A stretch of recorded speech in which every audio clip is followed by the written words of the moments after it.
Hi guys, it's Meg. Welcome back to the Nail Nails channel, and today I am going to be doing something really bloody random.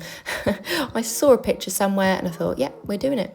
So we're going to do a take on Play-Doh nails, and I'm going to start by just popping the base of every nail down. We are doing 10 nails today. So as you can see, all I'm going to do now is just pop 2 coats of each of the shades that I've picked for the 10 nails down and cure them as we go.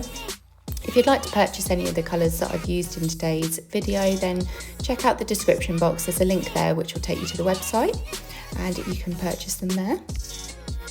Anyway, for now, I'm just going to let you enjoy me swatching these colours that I've picked because they're all so pretty and I'm obsessed with this blue because blue's my favourite. But anyway, I'm going to shush now and I'll let you enjoy these swatches and I will be back in a moment.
Okay, that's 2 coats done and look how bloody gorgeous those colours are.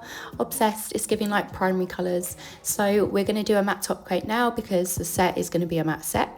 So just pop a nice even layer of that on and then cure them for 60 seconds.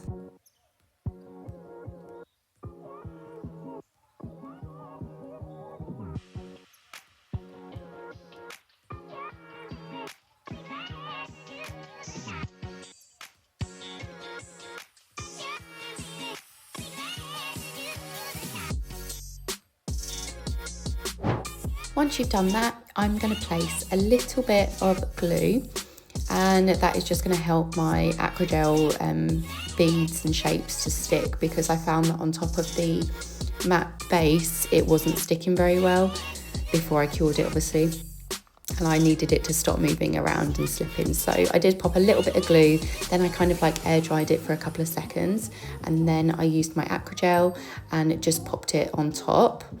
And we're going to be doing a couple of different shapes now, so you'll see as I go. I'm going to use my little spatula tool here. Don't mind all the excess acrygel all over it because this was a bit of a challenge to say the least, trying to get these this small and on top of the nail, but we did it.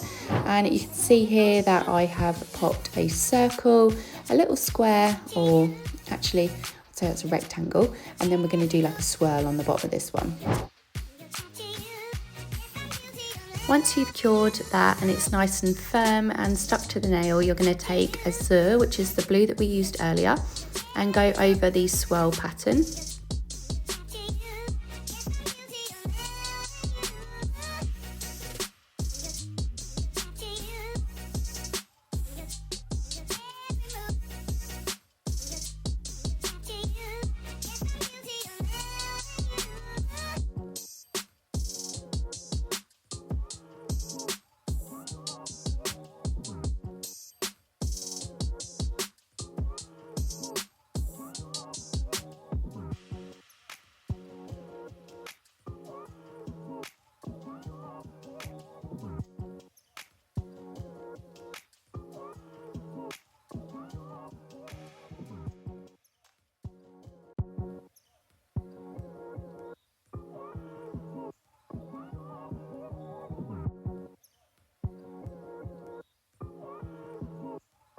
I'm really sorry if you can hear purring in the background. Simba is sat on my lap and won't move. So I'm going to use sherbet lemon here, which is again the yellow that we used earlier, to create the little ball. And then I'm going to go in with mimosa for the rectangle. I know they're a bit weird and wonderful, but you can kind of see where the inspos go in now. They look really cool and they're just really abstract, to be honest, which I love when I'm doing nail art anyway. So we're going to move on to the next nail now, and this is going to be another rectangle. Underneath that we have put a circle, and using a large dotting tool I've just basically pressed into the centre of it so it creates a little bit of a hollow dip like a donut. And I used Glastonbury Nights to cover in the circle.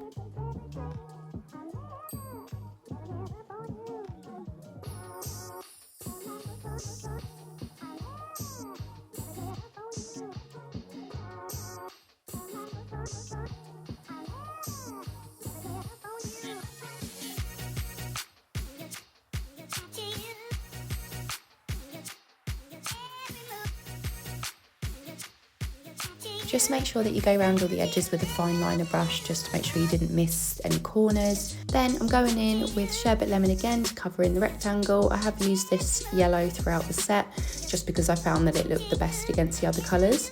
Also, by the way, please don't judge my brush. I dropped it in acetone, and yeah, we're just going to pretend that it is just as abstract as the set we're doing.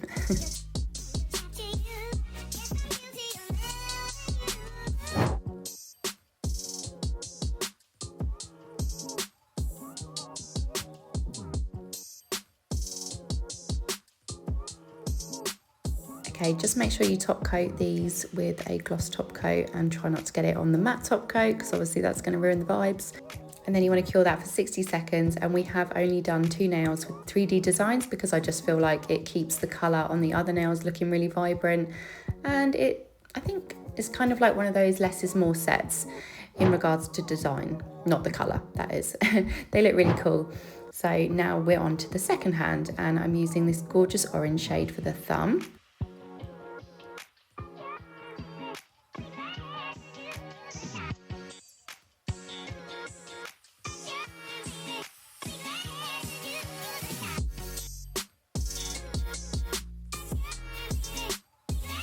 Then a lighter orange tangerine twist for the next nail. These were all really random picks, to be honest, but I think they worked really well together.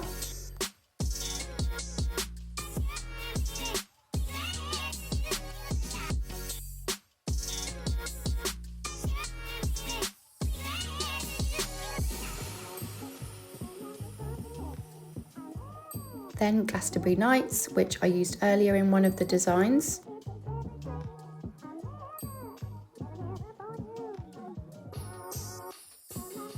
For the ring finger I used Forget Me Not. This is an absolutely stunning like pastel baby blue, but it's got a little bit of a lilac-y undertone. It's so nice. If you haven't bought it yet and you're looking for a nice blue, this is your shade. It is honestly so popular in our salon. Obviously we used a little pink on the end as well just to make that pop. And once you've done 2 coats of all of these shades, you're then going to go in with your matte top coat again, like we did in the first set, and just repeat that step.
Okay, so we are going to repeat exactly what we did on the other hand, but just with a different design. So I've done like a big round ball kind of design here, and then I did a flat like pancake style one underneath, and then a rectangle, but also added some little indents. And I'm going to use pillar box for the circle on this one.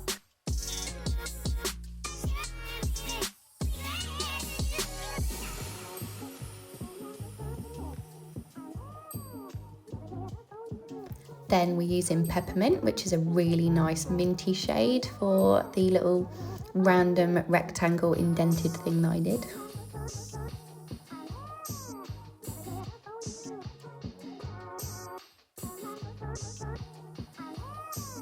And then to finish, obviously, sherbet lemon, because she seems to be the main character of this set.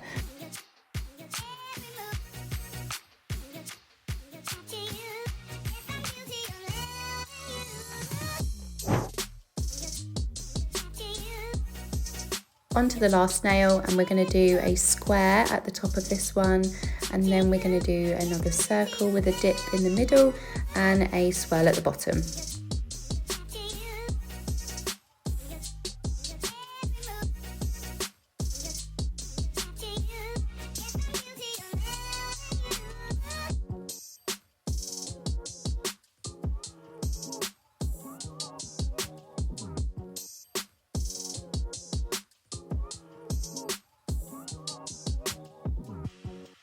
For the indented circle, I'm going to use Ocean Ridge, which is a really dark blue, and cover that in that shade.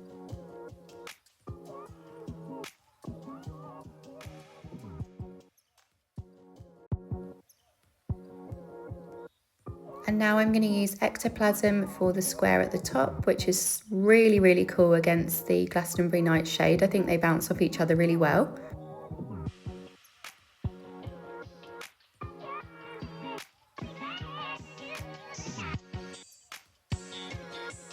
And just to finish it off, we're going to do Radical Pink, which is one of our luminous shades. These glow in the dark, they're really cool. But please do let your clients know before they walk out with it, because when they get into bed, like I've said in the past, one of my clients has been absolutely like kerfuffled with the fact that her nails were glowing in the dark when she went to bed. She couldn't get her head around it. But anyway, this is the finished look. Please excuse my hands, they look wrinkly, they look weird, but we're just gonna focus on the nails here. I'm quite happy with how they came out. Thank you for watching, guys. I'll see you in the next one, and let us know in the